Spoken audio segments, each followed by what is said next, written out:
Assalamualaikum warahmatullahi wabarakatuh. Alhamdulillahirabbil alamin wassalatu wassalamu ala asyrofil anbiya'i wal mursalin wa ala alihi wa sahbihi ajmain, amma ba'du. Apa kabar teman-teman? Semoga kita sehat selalu dan dalam lindungan Allah Subhanahu wa taala. Ujian dan kehidupan adalah sesuatu yang tidak dipisahkan. Allah telah mengatur kehidupan ini sepaket dengan beragam ujian di dalamnya yang harus dihadapi oleh manusia.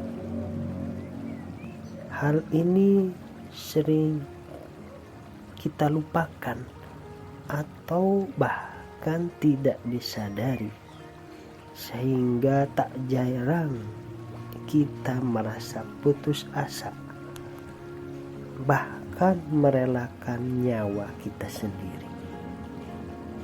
Nah, perlu kita sadari tujuan hidup itu untuk apa sih? Allah Subhanahu wa taala berfirman, A'udzubillahi minasyaitonirrajim. Bismillahirrahmanirrahim. Wa ma khalaqatul jinna wal insa illa liya'budun. Tidak semata-mata aku ciptakan jin dan manusia kecuali untuk beribadah. Nah, dengan demikian kita tahu hidup itu bukan untuk semata-mata bersenang-senang, melakukan apa yang kita senang. Tujuan kita hidup di dunia ini adalah untuk beribadah. Ibadah di sini yaitu berarti ketundukan kita atas aturan-aturan Allah.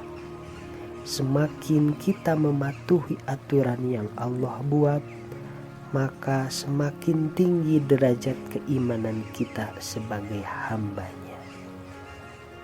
Tidak terbatas pada melaksanakan kewajiban sholat, puasa, zakat, haji, dan lainnya. Tetapi lebih dari itu, kita akan dihadapkan dengan cobaan untuk menguji seberapa tunduk kita kepada Allah dan seberapa maksimal kita mencapai tujuan kehidupan ini.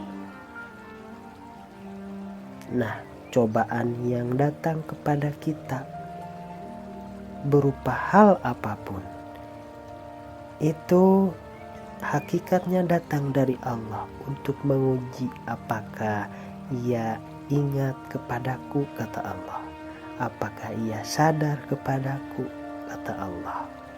Entah itu berupa kekurangan harta, kesehatan yang kurang, atau sakit.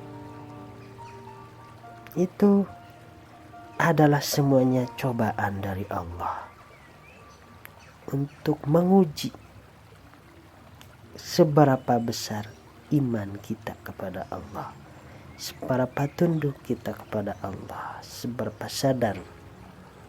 Dengan demikian, jika kita sadar atau punya kesadaran akan ujian itu, maka seharusnya kita tidak mudah menyerah. Begitu saja, karena ia telah memahami hakikat kehidupan. Ada 3 hal yang sering kita lupakan tentang ujian kehidupan ini.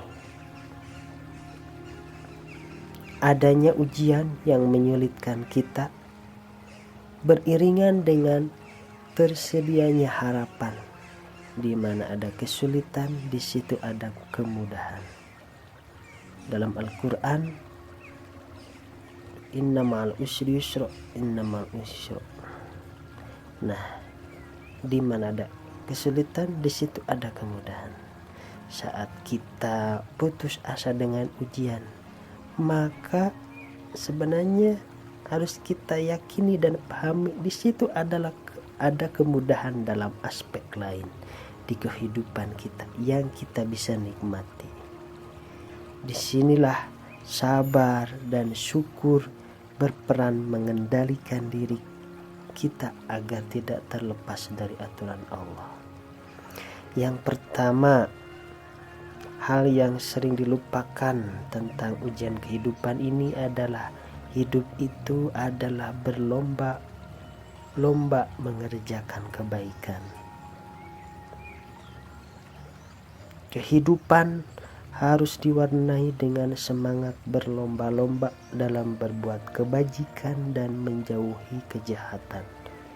Bukan berlomba-lomba mengumpulkan kekayaan, yang itu adalah hanya identik dengan kuantitas saja. Tetapi lomba di sini ialah berlomba-lomba melaksanakan atau melakukan kebaikan yang bernilai ibadah, yang sesuai dengan tujuan kehidupan itu sendiri, ialah beribadah. Apapun posisi kita ini dalam masyarakat, seberapa banyak harta kita, kurang, cukup ataupun banyak, berlimpah, bukan menjadi penentu kemenangan. Kualitas perbuatan dan aktivitas yang kita kerjakan itu mengandung semangat kebaikan yang bernilai ibadah. Maka dengan demikian, berlomba-lomba siapa yang paling baik, yang paling banyak melakukan kebaikan, maka itulah semangat kebaikan ini adalah amalan hati untuk meraih keridhaan Allah. Yang kedua adalah ujian itu berupa sesuatu yang kita benci dan senangi. Mungkin kita tahu bahwa sesuatu hal yang kita benci itu seperti kita kesakitan, kita kekurangan harta, itu adalah salah satu ujian.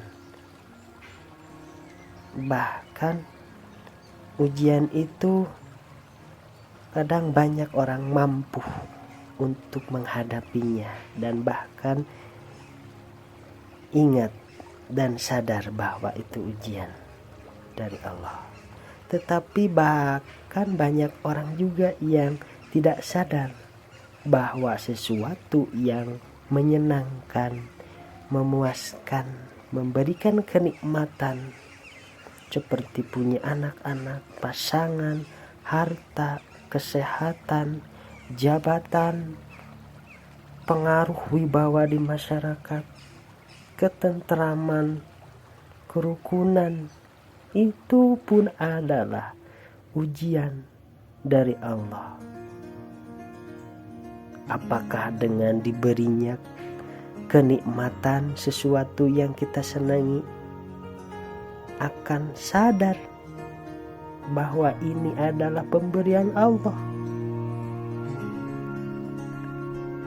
akan mengetahui bahwa ini juga ujian dari Allah, menguji apakah dengan ditambahkan rezeki kita akan semakin bertambah, apakah maka semakin berkurang untuk taat kepada Allah.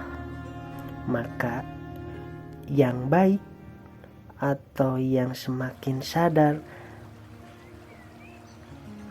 atas tujuan hidupnya, maka ia akan memanfaatkan kenikmatan itu untuk meraih tujuan hidup, yaitu tunduk kepada Allah. Harta yang ia dapatkan atau karunia dari Allah, ia akan gunakan kepada hal-hal yang dapat Allah ridhoi, hal-hal yang berupa kebaikan yang esensinya ialah beribadah kepada Allah.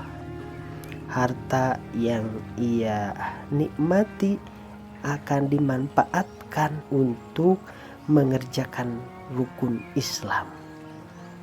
Sholat perlu pakaian, maka perlu mengeluarkan harta untuk beribadah.